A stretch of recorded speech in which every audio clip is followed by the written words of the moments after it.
You got a pretty good shot of what? A pretty good shot of you. I'm gonna wait till you're done taking photos.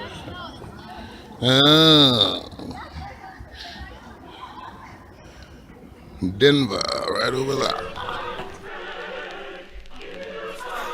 Chunky, open the gates. Open the gates. Lebowski. I classify as natural Negro with Nigerian blood. My first shout out goes up to the creator above. Then Mama San providing the shelter, love, and the grub. The whole 612651, Chunky saying what up. I landed on the planet around 1400 hours. Sun up in the sky, newborn bastard, son of a coward. Don't care what was on Pop's brain, open on that lane. Welcome back. We sit here on the pinnacle of another horrible end of an NBA season that's going to end with the Golden State Warriors winning. They're playing right now. The Heat have made twice as many threes about as the Warriors, but they're still losing. Yep. Whatever. Still losing. Down by 19 at one point. So these Warriors, and now they're up by 2. Anyway, what else, Senior? How you doing, homie? Oh, I'm chilling, man. Chilling? You know, just living a life. I need a refill. Let's Top it off. let's talk about the important things in life. I mean, the NBA is obviously rigged, not like a Vegas Vegas betting scenario, but just rigged as far as there's a team that's just too much of a juggernaut to be fucked with. Yeah.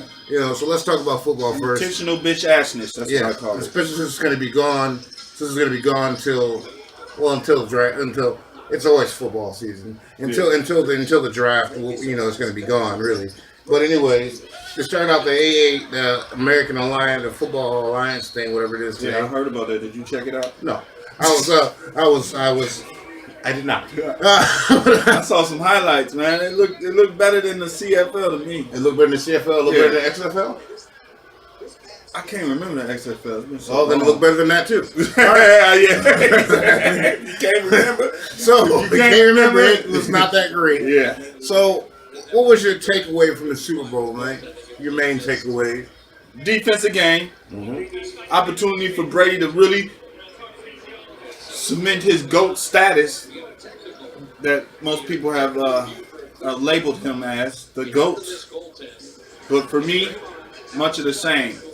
Mediocrity from one Brady. Excellent job by the coaching staff. What? Who gets the credit? Who gets the credit? That coaching staff, man, amazing. Credit. Wow, you put the goddamn number 1 offensive team from last year, number 2 offensive team from this year on the motherfucker. You put them in the penalty box for the whole game, pretty much. That's amazing. You had them on punishment. They was in the penalty box. They was playing hockey out there in a football game. My main takeaway from this game is that most football fans nowadays don't know shit about football because everybody's talking about it's a bad game because it's 13-3. Yeah. Football is a game that is 3 components: offense, special teams, and defense. Yeah. Bill Belichick is a genius Yeah. to hold that offense to 3 points. That team. That was fucking genius. Even with the turnovers, they didn't score off their turnovers. It was a genius game. It was a great game to watch because you've seen the competitiveness as far as defensive guys making plays. Even though all the rules are rigged for the offense, you notice that when you get to the playoffs, they're not quite as ticky-tacky with the penalty flags. You have to really, except for that Saints and Rams game, you really got to do something egregious to get called for a flag. You got to be a very well visible penalty. But it was a well played game. It was playing rough. Do you motherfuckers know that a 3 and out for a defense in the Super Bowl is like a fucking field goal? It's beautiful. That's a motherfucking point. Mm-hmm. It's an invisible point, but it's a point. And the Rams defense played a wonderful game with holding They had a great fucking game. They goddamn self. It's just that their offense couldn't do nothing. Belichick is that good. You know, I mean, I understand the defensive coordinator got the Dolphins job, I think. And I see why. You know, well, I see why. So Belichick can play him twice a year. Yeah, that's why.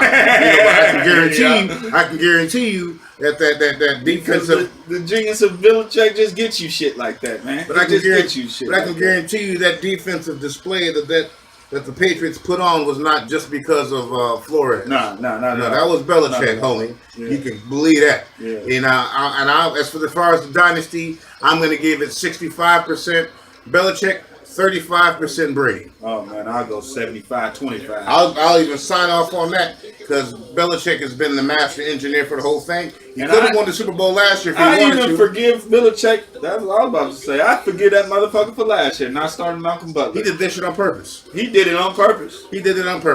You know, he was still mad. He was mad about something. He was mad. He was pissed off. And he did it.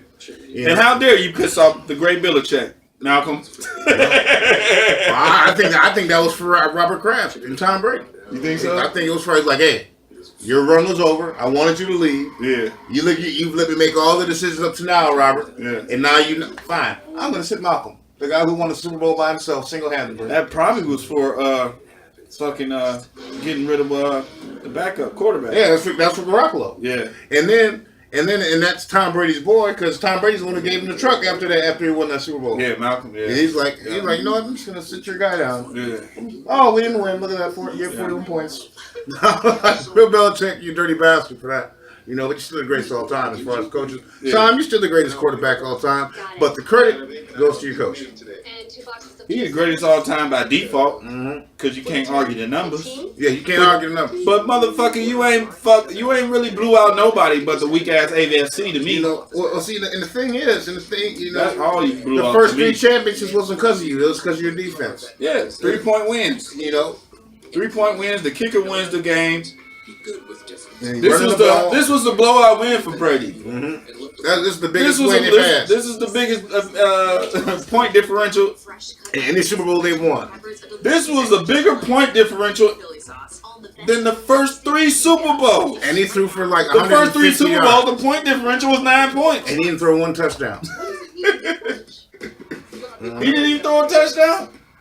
Not one. Nope. Wow. He threw Grunt to the 1 yard line. That's it. Oh, and then Sony ran it in. Okay, yeah. Oh man. He's so Brady. He's still the greatest. Man. He's the greatest. I'm still a Montana guy myself, man. You know, I like Montana too. I just think it's good of the longevity. You know, yeah, the longevity. But that's where Brady moves in and But the longevity can also be attributed by the change of rules. And change of rules. The change of rules. Different eras. You know, none of them quarterbacks in the 80s and 90s had rules catered to them to where they could be successful. Montana had to play against Lawrence Taylor, Richard Dent, Reggie White, Mike Singletary, Mean Gene Joe Green, not Jackie Slater was offense. There was one dude on the Rams that he had to play against. The Rams, man, they had nasty defensive line. All them cats, Howie Long, man, some of the all-time greats. Nastiness. All-time greats. So, that's our takeaway from the Super Bowl. Brady, you're good. So Belichick, you're the shit. 1 thumb up Brady, 2 thumbs up Belichick. That's right, Bill. Now, moving on to the NBA, we have this All-Star game coming up, and LeBron and Giannis got to both pick their teams, and Giannis obviously is a great basketball player, but he is not in the talent evaluator at all. There's no way. Their team is lopsided as shit. There's no way this shit should have happened. Lopsided ass shit. The most lopsided shit I ever seen in an All-Star game in my life. So you have the first, the second, third, fourth, and fifth best players in the league all on one All-Star team, pretty much. Wait. Giannis is at least in the top 5. So you have the top 5 out of 6 players on one team. Of the rest, though. Oh yeah. You got the 5 of the rest best. You got LeBron, you got Kevin Durant, you have Kawhi Leonard, Anthony Davis, We taking James LeBron Harden. and Giannis off the board. We talking about the best left. Oh, the best left. We have Anthony Davis, James Harden, and Kawhi Leonard, Kevin Durant, And who else has he got on this team?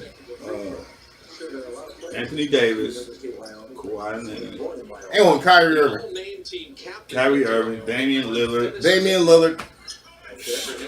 Karl Anthony Towns. But basically, there's 5 of the top 6 players are all on one All-Star team. It's just a wrap. It's just ludicrous. It's a wrap. How does that happen? Just because y'all pick park board, y'all ain't at the park, man. How it happened is what you told me earlier in the week when you say Giannis trains by himself and he don't be training with all the he don't fuck with That's nobody. why because he's like, he's stubborn. I'm trained by who I want. I'm gonna pick who I think might be decent. Yeah. He don't train with them. He don't know who. He got that underdog mentality. You know what I'm saying? It helps. It works for him. We want to see a competitive All-Star game. We already don't got a competitive NBA season. God damn. It's not gonna work next week. It's gonna be unemployed next week. Oh man, Vegas gonna have fun with this shit. Mm-hmm. Like how many points LeBron's team gonna win by? I think LeBron's team gonna win by 38 points. Very possible. No weakness. Motherfuckers got Bradley Beal at the end of their bench. Whoever has the highest jersey number, that's the number of points LeBron's team gonna win by. So if you got number 58, that's how many points they're gonna win by. That's crazy. It's fucked up. So good job, Giannis. Out of all the free agents that are going to be in the summer that are on LeBron's All-Star team, they just happen to be guys that the Lakers can proposition and be on the team. All of them. Which one is most likely to end up on the Lakers next year? You think?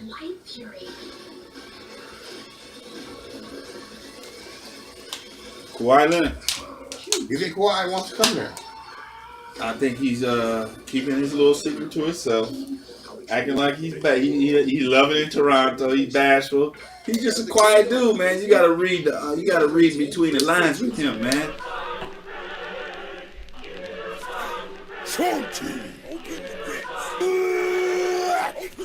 Lebowski. I classify as natural Negro with Nigerian blood. My first shout out goes up to the creator above. Then Mama San providing the shelter, love, and the grub. The whole 612651, Chunky saying what up. I landed on the planet around 1400 hours. Sun up in the sky, newborn bastard, son of a coward. Don't care what was on Pop's brain, but I'm on that lane.